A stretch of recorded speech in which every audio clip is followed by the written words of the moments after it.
Good morning all of you. आज हम KVS के लिए उच्चारण स्थान देखते हैं। ये उच्चारण स्थान हर टीचिंग एग्ज़ाम के लिए इम्पोर्टेंट है। कौन सा वर्ण कहाँ से उच्चारित होता है, इसके लिए आज हम देखेंगे एक चित्र के माध्यम से कि कौन सा वर्ण कहाँ से उच्चारित होता है।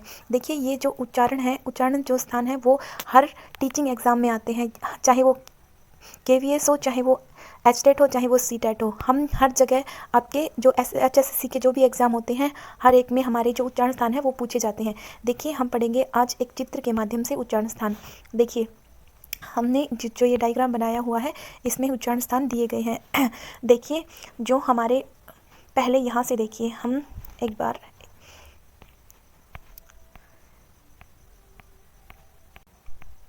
देखिए, पहले जो हमारा कंठीय वर्ण, जो हमारे कंठ वाले होते हैं, क ख ग घ अंग है, ये सभी हमारे कौन से वर्ण होते हैं? कंठ से उच्चारित होने वाले वर्ण हैं। ठीक है। इसके बाद ये जो हमारे तालव्य हैं, ये जो हमारे तालव्य वर्ण होते हैं, ये देखिए हमारे जो तालव्य वर्ण हैं, ये च छ ज झ ञ, ये सभी हमारे तालव्य होते हैं। ठीक है। इसके बाद हम चार्ट से देखेंगे मूर्धन्य, ये जो हमारे ट ठ ड ढ अण, ये हमारे होते हैं, ये सभी मूर्धन्य वर्ण होते हैं। मतलब मूर्धा से इनका उच्चारण स्थान होता है, उच्चारित होते हैं ये। ट आप स्वयं बोल के देख लो एक बार। दंती त थ द ध न, जो हमारा तय वर्ग, ये देखो आप ये सभी जानते होंगे, ये हमारा क वर्ग हो जाएगा।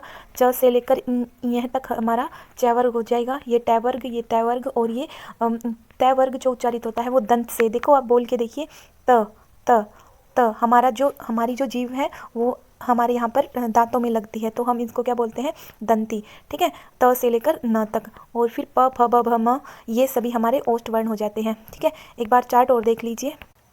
देखिए यहाँ पर हम देखो, पहले यहाँ पर देखिए एक बार, कंठ से उच्चारित होने वाले जो कंठ से होते हैं। देखो, हमारा जो पूरा जो ए आ और अंग है, ए आ और क वर्ग और है। देखिए, इसको याद करने का एक सूत्र भी है। ई चू ये सान, ई चू ये साम नाम तालु नहीं, अकुह विसर्जनीय नाम, अकुह विसर्जनीय कंठ है, अकु विसर्जनीय कंठ है। ये एक सूत्र है याद करने का। ये याद नहीं रहता तो ऐसे याद कर लीजिए। ए आ, जो हमारे ए आ है ये, और अंग है, ये हमारे तीनों, और हमारा क वर्ग, संपूर्ण हमारा कै वर्ग, क ख ग घ अंग, या ये और है, इनका जो उच्चारण है वो कहाँ से होता है? कंठ से होता है। ठीक है। ये हमारा कंठ, यहाँ से उच्चारित होते हैं कंठ से। फिर देखिए, क से ले फिर हमारे जो ई चू यसानाम तालु, ये भी एक सूत्र है। ई चू यसानाम तालु मतलब ई जो छोटी ई और बड़ी ई, और संपूर्ण चय वर्ग, और य और से, जो सलगम वाला से होता है, ये ई चू यसानाम तालु, ई चू ई और ई चय वर्ग, ई चू य और श, ये सलगम वाला से, ई चू यसानाम तालु। ठीक है। ये इसको सूत्र याद करने का सूत्र मैं बता देती हूँ, वैसे आपको याद नहीं रहे तो अगर सूत्र याद नहीं रहता तो ऐसे भी हम याद कर सकते हैं। ई चू यसानाम तालु, छोटी और बड़ी ई जिसमें चैप संपूर्ण और ये और से, ये हमारा किससे हो जाएंगे? तालु से। ठीक है। ये हमारा देखो तालु जो निशान बना हुआ है। फिर नेक्स्ट है हमारा, यहाँ पे हो गई हमारा। फिर ये देखिए एक बार, जो दो वर्णों जो दो जगह से उच्चारित होते हैं उनको हम बाद में देखेंगे। ठीक है। एक बार एक ही देख लेते हैं। फिर देखिए, री और टय वर्ग, री टू रसाणा मूर्धा, और ये वाला से, जो हमारा ये वाला से है, कौन सा होता है? इसको हम क्या बोलते हैं? स से नहीं, वो पेट चिरा से बोलते हैं ना, इसको मूर्धन्य से होता है ये। ठीक है। इसको वैसे हम शुद्ध रूप में बोले तो मूर्धन्य से बोलेंगे इसको। तो ठीक है। ये री वाला, ऋषि वाला री, और संपूर्ण टय वर्ग, और हमारा कौन सा? से, ये जो ये वाला से है, ये हमारा मूर्धन्य से।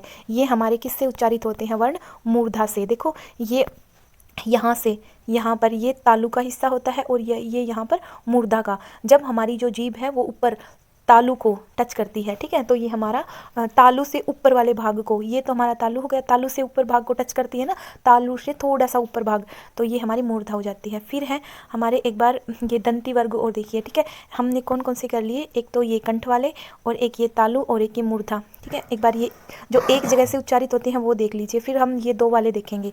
ठीक, तो पहले ये देखिए एक बार। फिर देखो दंती, ये तय वर्ग, और हमारा से, जो हमारा सड़क वाला से होता है, इसको हम दंती से बोलते हैं। त थ द ध न और से, ये हमारे सभी किससे होते हैं? दांत से। कि दांतों से बोल के देखो, त हमारी जीभ किसको टच कर रही है? दांतों को। तो ये हमारे दंती वर्ग हो जाएंगे, दंती वर्ण हो जाएंगे। उसके बाद अब हमारा ये भी हो चुका है। अब हमारा देखिए उपपद्मानामीय ओष्ठ है। मतलब ये सूत्र याद नहीं रहे तो वैसे देख लीजिए, हमारा जो उपपद्मानीय मतलब छोटा ऊ और बड़ा ऊ और पै वर्ग, ये हमारे किससे बोले जाते हैं? ओष्ठ से। बोल के देखिए एक बार, ऊ ऊ हमारे होठ टच हो जाएंगे, और प वर्ग प फ ब भ हम बोलेंगे ये वर्ग, तो हमारा जो होठ है ऊपर नीचे लग जाएंगे। तो ये हमारे हो गए हैं ये वाले। अब देखिए जो हम एक वर्ण दो जगह से उच्चारित होता है, देखो वो कौन कौन से? एक तो कंठ तालु। अगर आपसे ए आई का स्थान पूछे तो आप क्या बताओगे? कंठ और तालु, ठीक है, ये हो गया। अब आपसे कोई ओ औ का उच्चारण स्थान पूछे तो आप क्या बताओगे? कंठोष्ठ, ठीक है। ओ और औ का हमारा क्या हो जाएगा? कंठोष्ठ। दंतोष्ठ। अब एक संपूर्ण वर्णमाला में एक वह ऐसा अक्षर है जो दंती और ओष्ठ से बोला जाता है, और हमारे जो लास्ट के ये है ना क ख ग घ अंग है, जो हमारा लास्ट का पांचों वर्ण है वो हमारे नासिक वर्ण होते हैं, वो नाक से उच्चारित होते हैं, ठीक है। अब और देखिए हमारे जो ये नासिक वर्ण हैं ये हो जाते हैं ये यमगणनम, इनको संस्कृत में बोलते हैं यमगणनम। ये हमारे नासिक है, ये हमारे कौन से वर्ण है? नासिक है, जो नाक से उच्चारित होते हैं। ये हमने आपको बता दिया जी, हमारे क से लेकर अंग तक ये हमारे कौन से हो जाते हैं? कंठी है। ये हमारे तालव्य, ये हमारे मूर्धन्य है। तय वर्ग हमारा दंती और पै वर्ग हमारा ओष्ठ, ये हमारे ऐसे वर्ण हो जाते हैं। फिर देखो एक मोस्ट इंपॉर्टेंट बात आपको जो हमारी एग्जाम में पूछी जाती है, देखो लुंठित वर्ण। लुंठित वर्ण में हम क्या देखते हैं? रै। रै को हम क्या बोलेंगे? आपसे पूछ लेगा क्वेश्चन पेपर में कि रै का उच्चारण स्थान बताइए, सॉरी, या फिर ऐसे पूछ सकते हैं कि लुंठित वर्ण कौन सा होता है, और आपको ऑप्शन, मान लीजिए मैं आपको ऑप्शन देती हूँ, आपका एक तो हो जाएगा टै, ठीक है, एक हो जाएगा ठै, और एक मैंने दे दिया आपको दै, और एक दे दिया तय, ठीक है, और एक दे दिया रै। तो आप बताओ इनमें से किसको ऑप्शन ठीक करोगे आप? दै को, टै को, ठै को, या फिर तय को, या फिर रै को? तो हम किसको टिक करेंगे? रै को, क्योंकि हमारा जो रै है वो क्या है? लुंठित वर्ण में आता है। फिर देखिए एक हमारा है पार्श्विक व्यंजन। इसको हम पार्श्विक व्यंजन हमारा कौन सा होता है? लय, ठीक है, लय से लड़का जो होता है लट्टू, वो वाला लय। तो ये हमारा पार्श्विक व्यंजन। आपसे पूछ लेंगे कि हमारा पार्श्विक व्यंजन कौन सा है, तो हम क्या बताएंगे? लय। अब ये देखो एक हमारा होता है, एक होता है काकल्य वर्ण, ठीक है। आपसे पूछते हैं काकल्य मतलब का आ, ये मतलब है वाली साउंड है ये। इसमें हम हाँ क्या हुआ, ये ऐसे हमारा मुंह जो है गुफा की तरह खुला हुआ हो जाता है, हाँ ये क्या हुआ, ठीक है। इस प्रकार से जैसे मान लो कोई जैसे रसोई में वगैरह में अगर कुछ दूध लस्सी वगैरह कुछ छिन गया मान लो, तो हम ये देखते हैं ओ ये क्या हो गया, ठीक है। तो इस वर्ण को हम ज़्यादातर महिलाएं इसको यूज़ करती हैं, ठीक है। तो हमारा ये किस में आ जाएगा? काकल्य वर्ण। आपसे पूछ ले कि हमारा काकल्य वर्ण कौन सा है, तो है हमारा काकल्य वर्ण है, ठीक है। देखिए अब जो हम करते हैं वो हमारे घोष और अघोष वर्ण। ये देखिए एक बार ट्रिक से देखना, इसको हम ट्रिक से याद करेंगे कैसे। देखिए अब देखो पहले आप अघोष लिख लीजिए, अघोष व्यंजन, फिर सघोष लिख लीजिए। अब आप अघोष और सघोष को कैसे लिखेंगे? आप ये देख लो कि ए हमारा पहले आएगा, अघोष, ठीक है, ये छोटा सा लग रहा है तो ए वर्णमाला में ए सबसे पहले आता है, तो आप अघोष से शुरू कर लीजिए। फिर आप सघोष, अघोष का ऊपर जो विपरीत होता है वो क्या हो जाएगा? सघोष, या हम इसे घोष भी बोल सकते हैं। फिर आप स्टेप वाइज लिखिए, फिर एक ट्रिक से याद रह जाएंगे। मैं बताती हूँ आपको कैसे। देखिए फिर अल्प प्राण, देखो ये अल्प प्राण बड़ा सा अक्षर है ना, अल्प प्राण ये बड़ा सा है, और महाप्राण ये भी बड़ा सा है। तो आप पहले अघोष, फिर सघोष, फिर अल्प प्राण, फिर महाप्राण, ऐसे आप सीक्वेंस में लिखिए। और फिर इनको कैसे पहचानेंगे? देखो अब हमारा जो पहला वर्ण होता है, पहला और दूसरा, मतलब कहने का मतलब ये है हमारा क और ख और ग और घ, च और छ, ये हमारे जो वर्ग का पहला और दूसरा वर्ण हमारा किस में आ जाएगा? अघोष में। अब याद कैसे रखोगे कि हमारा पहला दूसरा वर्ण आएगा? आप ऐसे याद रखोगे कि अघोष, अ पहला वर्ण होता है, और देखो दो ए के बाद कितने वर्ण है? दो, ठीक है। तो अ से ऐसे याद रह जाएगा, एक पहला अक्षर और घोष दो अक्षर बाद में है, तो दो पहला और दूसरा, ऐसे याद रख सकते हो, ठीक है। तो इसमें पहला और दूसरा तो ये क्या हो जाएंगे? आपके व्यंजन हो जाएंगे। और इसमें क्या आएगा? श, श और तीनों से इसमें आ जाएंगे, ठीक है। एक तो 21 वाला ये तालव्य से, मूर्धन्य से और दंती से, तीनों से इसमें आ जाएंगे, ठीक है। बस आपको याद रखना है पहला और दूसरा, श से श, ये तीनों से इसमें आ जाएंगे। फिर सघोष में क्या याद रखोगे? जब हमारा पहला और दूसरा इसमें आ गया तो हमारा कौन सा बचा? तीसरा, चौथा और पांचवा, ये सारे आप इसमें उठा के रख दो। देखो कैसे, जैसे हमारा क्या बचा था? क और ख तो इसमें हो गया था, ग, घ और अंग है, ये हमारे तीन बच गए। और च, छ, ज, झ, ञ ये हमारे बचे थे, तो ये इसमें आ जाएंगे। कहने का मतलब है कि आपका हर वर्ग का तीसरा, चौथा और पांचवा ये हमारे किस में आएंगे, ये हमारे इसमें आ जाएंगे, किसमें, अघोष में। ठीक है, तो आप तीसरा चौथा आ गया इसमें। और इसमें क्या आ जाएगा, सभी स्वर, जितने भी स्वर, ये पहले हम किसका देख रहे हैं, एक बार हम इस चीज़ का देखते हैं, ये भी आते हैं इसमें, लेकिन आप एक बार इस चीज़ का देखिए। और तो सगोश में जब इसमें ये आ गए, मतलब जब इसमें किसमें, अघोष में सगोश और अघोष लेते हैं हम, जब स इसमें आ गए तो क्या बचा हमारा, है बच गया, तो है इसमें आ जाएगा।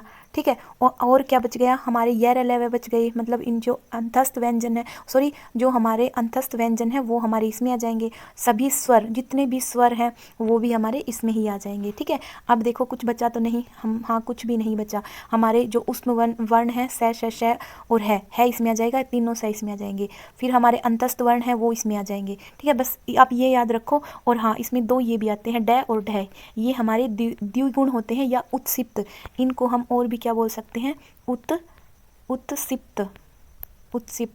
ठीक है, मतलब फेंके हुए वर्ण, इनको हम ये भी बोल सकते हैं।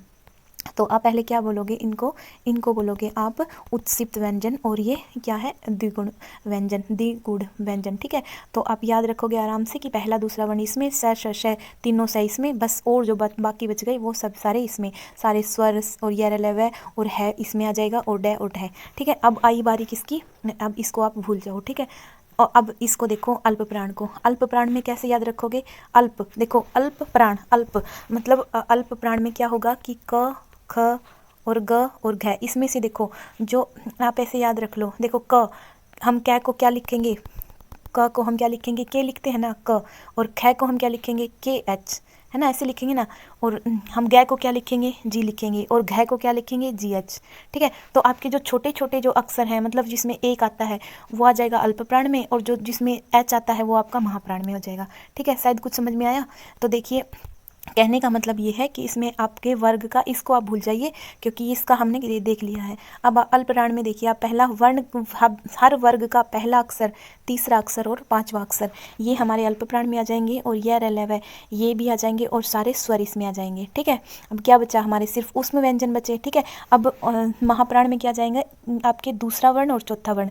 क को छोड़ दीजिए, इसमें आ गया, ख इसमें आ जाएगा, ग इसमें आ जाएगा, ऊपर वाले में घ इसमें आ जाएगा। ठीक है, कि हर वर्ग का तीसरा और दूसरा और चौथा वर्ण, और कौन से, स श और ह इसमें आ जाएंगे। ठीक है, अब आप देखिए ऐसे याद रख सकते हो, आपके इन दोनों में क्या है, इन दोनों में जो आपने घोष लिखा और अल्प प्राण लिखा, इसमें आप ऐसे याद कर लो भाई कि यार इसमें भी है और इसमें भी है, सारे स्वर इसमें भी हैं और सारे स्वर इसमें भी है ना। और इस बस इसका थोड़ा सा ये याद रख लेना कि ये सीक्वेंस है, ये अलग है।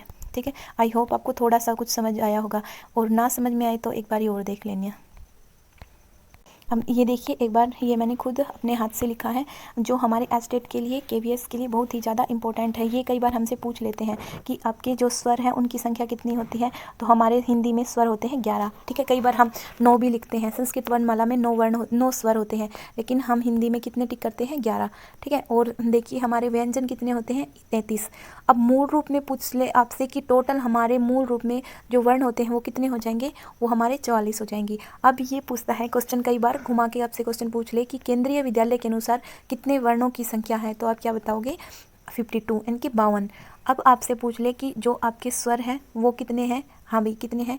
अब आपसे कोई ये पूछे कि आपके जो आपने 52 बताए हैं आपने केंद्रीय विद्यालय के अनुसार, तो वो कौन कौन से वर्ण हैं। ठीक है, देखिए हम बताते हैं आपको कौन कौन से हैं। देखो उसमें क्या क्या इंक्लूड हो जाएगा, आपका 11 तो स्वर हो जाएंगे। ठीक है, और आपका क्या हो जाएगा, 33 आपके व्यंजन हो जाएंगे, जिसमें व्यंजन में क्या आ जाएगा, स्पर्श व्यंजन। मतलब स्पर्श कौन से होते हैं, स्पर्श होते हैं आपके स, श और ये वाला से और है, ये कौन से हो गए, स्पर्श हो गए। ठीक है, अब आपसे पूछ लेंगे कि आपके स्पर्श के बाद अब बताओ अंतस्थ। अंतस्थ हमारे क्या होते हैं, ये, रे, ले और व, ये हमारे कौन से हो गए, अंतस्थ हो गए। ठीक है, और उसमें व्यंजन, और ओ सॉरी मैंने आपको गलत बता दिया भाई, सॉरी देखिए, आपके जो स्पर्श आ जाएंगे ये क से लेकर म तक, क ख ग घ अंग च छ ज इ क से लेकर और म तक, ये स्पर्श व्यंजन हो जाएंगे। अंतस्थ हो जाएंगे आपके य, रे, ले और वे, सॉरी मैं पहले ध्यान नहीं किया मैंने। और फिर और आपके जो उष्म व्यंजन हो जाएंगे, ये देखो उष्म व्यंजन, ये आपके हो जाएंगे श, से और ये वाला से और है, ये आपके उष्म व्यंजन उष्म वर्ण हो जाएंगे। ठीक है, अब देखिए संयुक्त वर्ण कौन से हो जाएंगे, श, त्र, अज्ञ और श, ये वाला श। ठीक है, देखिए ये वाला श्र, जिससे हम श्रमिक बनाते हैं। ठीक है, और कौन सा, ये होता है आपका त्र, जो हम त्रिशूल बनाते हैं।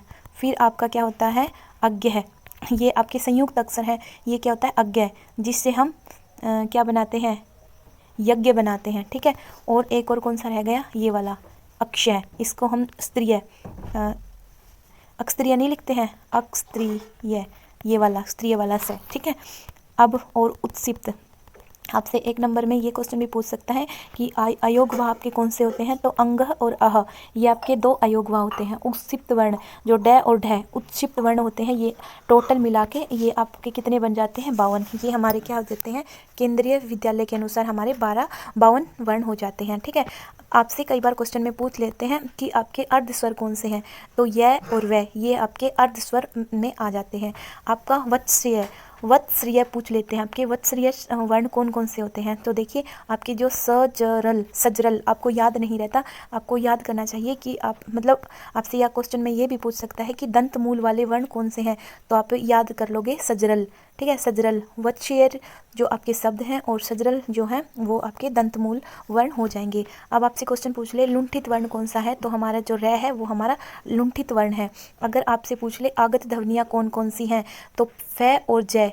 ठीक है, ये हमारी जो देखो फ के नीचे ये नुक्ता लगा होता है ना, इसको हम आगत मतलब आई हुई किसी अन्य भाषा से हमने अपनी भाषा में अडोप्ट किया है इनको।